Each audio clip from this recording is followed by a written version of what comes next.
এর জন্য প্লাজো পায়জামা বা ধুতি সালোয়ার পরা ইসলামী শরিয়ার দৃষ্টিতে নিষেধ কিনা, খুবই গুরুত্বপূর্ণ এবং জীবন ঘনিষ্ঠ একটি প্রশ্ন।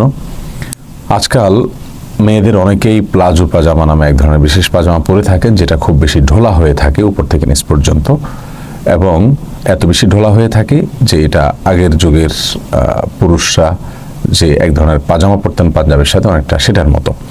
তো এই প্লাজো পাজামা পরা জায়েজ আছে কিনা, এবং সেই সাথে ধুতি সালোয়ার বা ধুতি পাজামা বলতে আরেকটা পাজামা আছে, একটা সালোয়ার আছে মেয়েরা ইউজ করেন, যেটা দেখতে কিছুটা ধুতির মতো, নিচের দিক থেকে অনেকটা সংকীর্ণ করা আর উপর দিক থেকে ঢোলা, দেখতে কিছুটা ধুতির মতোই লাগে। তো এই দুটি পোশাক আমাদের মা বোনদের জন্য, মেয়েদের জন্য, মুসলিম মেয়েদের জন্য পরা জায়েজ আছে কিনা। প্রথমে প্লাজোর কথা বলি। প্লাজো পায়জামা যেটা যথেষ্ট ঢোলা থাকে, এটা আপাত দৃষ্টিতে নিষিদ্ধ হওয়ার কোনো কারণ নেই। যদি এটা পুরুষের সাথে সাদৃশ্যপূর্ণ হতো তাহলে এটা নিষিদ্ধ হতো, কারণ নবী আলাইহিস সালাম বলেছেন, লানাল্লাহুল মুতাশাব্বিহিনা মিনার রিজাল বিন নিসা ওয়া লানাল্লাহু আল মুতাশাব্বিহাতু মিনান নিসাই বির রিজাল আও কামা ক্বাল। অর্থাৎ পুরুষ হোক নারী হোক, একে অন্যের বেশভূষা যদি ধারণ করেন পোশাক আশাকে অন্যান্য ক্ষেত্রে, তাহলে সেক্ষেত্রে তার প্রতি আল্লাহ তাআলা লানত বর্ষিত হয়। প্লাজো পাজামা এটা মেয়েরা পরেন, পুরুষরা যেহেতু এরকম পাজামা এখন কেউই পরেন না সচরাচর, অতএব এই পাজামা মেয়েরা পরলে পুরুষের সাথে সাদৃশ্য হচ্ছে না। আর দ্বিতীয়ত, এই পাজামাটি যথেষ্ট ঢোলা থাকে। পাজামা যদি অনেক বেশি টাইট থাকে এবং সেটা পরে তিনি বাহিরে যান, পরপুরুষের সামনে যান, তাহলে তার শরীরের অঙ্গ প্রত্যঙ্গগুলো ফুটে ওঠে, সেটা অত্যন্ত নিষিদ্ধ এবং গর্হিত। কিন্তু যদি ঢোলা থাকে, সেটা পরে তিনি বাহিরে যান, আর সে ঢোলা প্লাজো পাজামাটা যদি এমন কাপড় দিয়ে বানানো থাকে যেটা পাতলা না হয়, তাহলে সেক্ষেত্রে এটা পরাতে আপাত দৃষ্টিতে নিষেধ হওয়ার কোনো কারণ দেখছি না।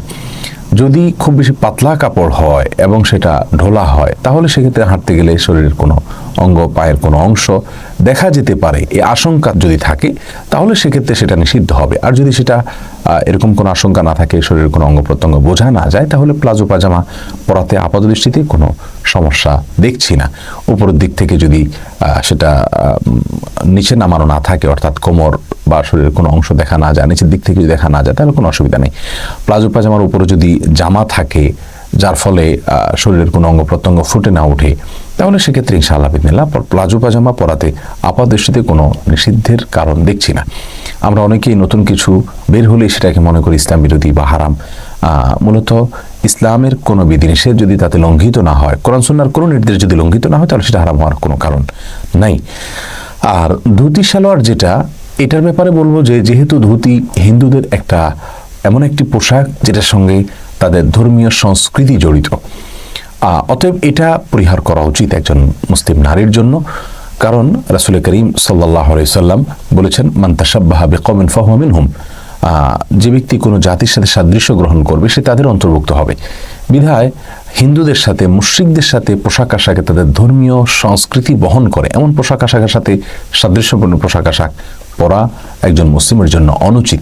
যদিও ধুতি মেয়েরা পরে না, হিন্দুদের মধ্যে পুরুষরা পরে, অতএব ধুতি সালোয়ার যেটা আমাদের মেয়েরা পরছেন, সেটা হুবহু হিন্দু মেয়েদের সাথে সাদৃশ্য হচ্ছে না, হিন্দু ছেলেদের সাথে সাদৃশ্য হচ্ছে। তাহলে এখানে একে তো ছেলের সাথে সাদৃশ্য হচ্ছে, পুরুষের সাথে সাদৃশ্য হচ্ছে, আবার হিন্দুর সাথে সাদৃশ্য হচ্ছে।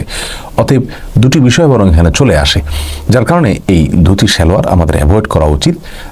ধুতির মতো একটি পোশাক হিন্দুদের ধর্মের সাথে, ধর্মীয় সংস্কৃতির সাথে যার সম্পর্ক, অতএব এরকম একটি পোশাক আমাদের মা বোনরা পরে বেড়াবেন এবং সেটার প্রচার করবেন, সেটা দেখেই ধুতির কথা মনে পড়বে, এটা উচিত হবে না।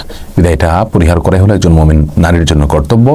আর প্লাজো পায়জামা যে শর্ত বলেছে, সেই শর্ত সাপেক্ষে যদি হয়, খুব বেশি পাতলা না হয়, শরীর অঙ্গ প্রত্যঙ্গ যদি বোঝা না যায়, নিচের দিক থেকে যদি খুব বেশি শর্ট না হয়, এবং উপরের দিক থেকে যদি নামানো না থাকে, তার উপরে যে জামা থাকে স্বাভাবিক পাজামার মতো পরা হয়, তাহলে প্লাজো হওয়াতে তাতে কোনো নিষিদ্ধের কোনো কারণ দেখছি না। আল্লাহু আ'লাম বিস-সাওয়াব।